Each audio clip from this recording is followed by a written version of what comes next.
ऐश भूतिया शहर की कहानी। ये कहानी राजस्थान के एक प्राचीन शहर शाहर की है, जिसे लोग भूतिया शाहर के नाम से जानते हैं।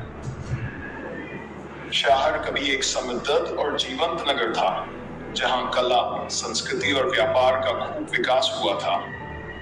इस शहर की सुंदरता और भव्यता का कोई मुकाबला नहीं था, परंतु समय की एक घटना ने इस शहर को हमेशा के लिए बदल दिया।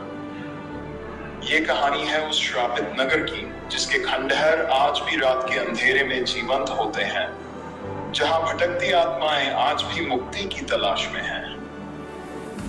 प्रारंभिक समय शाहर एक ऐसा शहर था जो अपने महलों, मंदिरों और ऊंचे ऊंचे किलों के लिए प्रसिद्ध था। राजा विक्रम सिंह यहाँ के शासक थे, जो अपनी प्रजा के प्रति अत्यधिक दयालु और न्यायप्रिय थे। रानी मृगनयनी अपनी सुंदरता और बुद्धिमत्ता के लिए प्रसिद्ध थी, और उनका अपने राज्य के प्रति प्रेम किसी से छिपा नहीं था।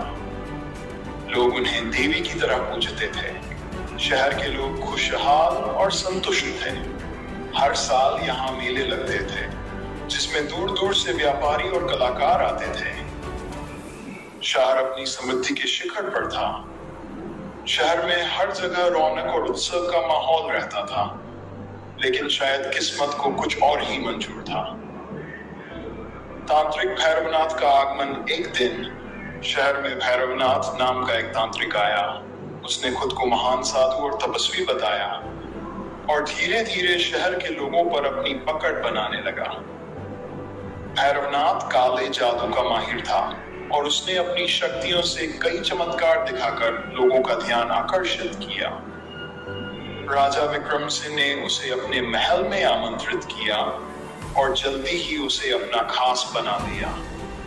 भैरवनाथ ने राजा को यह विश्वास दिलाया कि वह उन्हें अमरता का वरदान दे सकता है। उसने एक विशेष पूजा का आयोजन करने की योजना बनाई, जिसमें राजा और रानी को भाग लेना था।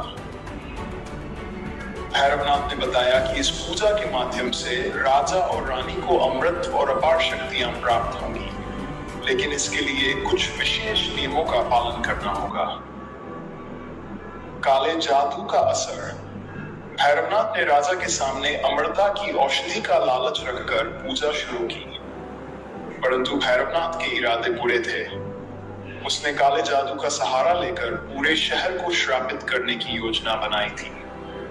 पूजा के दौरान उसने शहर के चारों ओर एक अदृश्य दीवार खड़ी कर दी, जिससे कोई भी बाहर नहीं जा सकता था।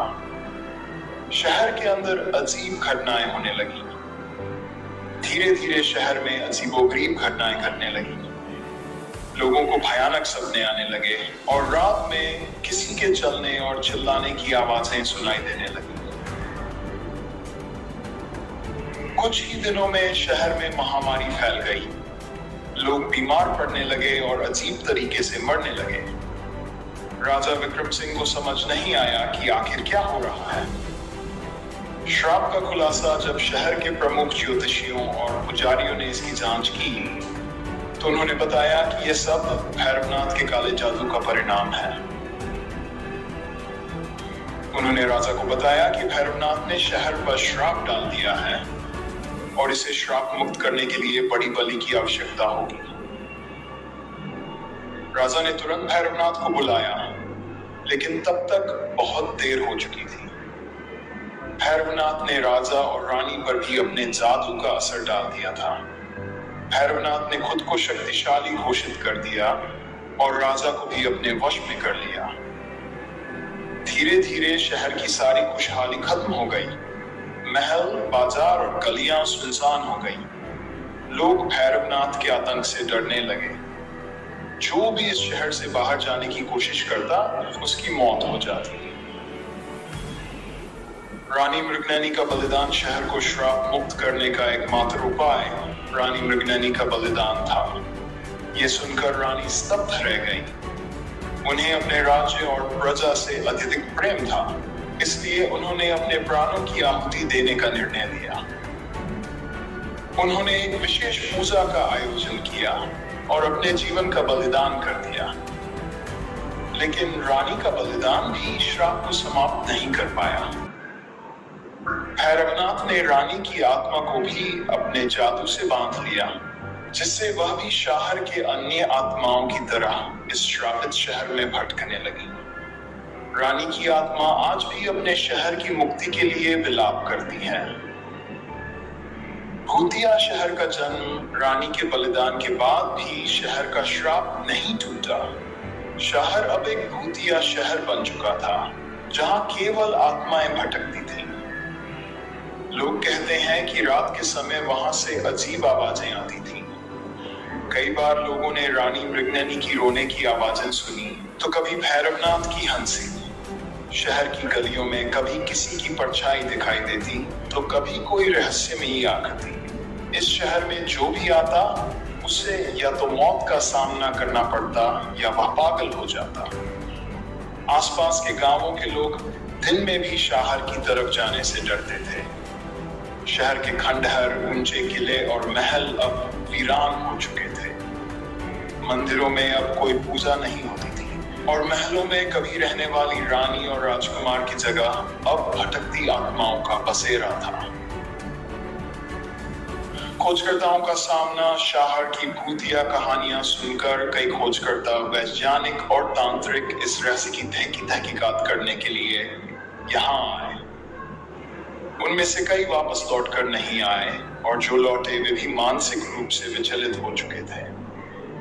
एक बार प्रसिद्ध तांत्रिक और खोजकर्ता प्रोफेसर अशोक तिवारी अपनी टीम के साथ इस रहस्य को सुलझाने के लिए यहाँ पहुंचे। उन्होंने दावा किया कि वे भैरवनाथ के श्राप को तोड़ सकते हैं, लेकिन रात के अंधेरे में उन्होंने भैरवनाथ और रानी मृगनयनी की आत्माओं का सामना किया। टीम के सदस्य अजीब हरकतें करने लगे और प्रोफेसर तिवारी को एक भयंकर झटके का सामना करना पड़ा। वह किसी अदृश्य शक्ति से लड़ते हुए देखे गए और अंत में बेहोश होकर गिर पड़े। उन्हें मुश्किल से वापस लाया जा सका और इसके बाद वे मानसिक रूप से अस्थिर हो गए। उन्होंने कहा कि शहर के श्राप को कोई नहीं तोड़ सकता, क्योंकि यह श्राप केवल भैरवनाथ ही हटा सकता है, जिसकी आत्मा खुद भी श्रापित है। शहर की स्थिति आज भी शहर के खंडहरों में वही अजीब माहौल है। वहां जाने वाला हर व्यक्ति इस जगह की रहस्यमयी और भयानक ऊर्जा को महसूस कर सकता है। कहते हैं कि रानी मृगनयनी की आत्मा अभी भी अपने राज्य की मुक्ति के लिए तड़प रही है। कभी कभी रात के अंधेरे में रानी के महल से रोने की आवाजें आती हैं और भैरवनाथ की हंसी उन आवाजों को चीरती है। शहर की ये कहानी ये सिखाती है कि अंधविश्वास, काला जादू और लालसा का अंत हमेशा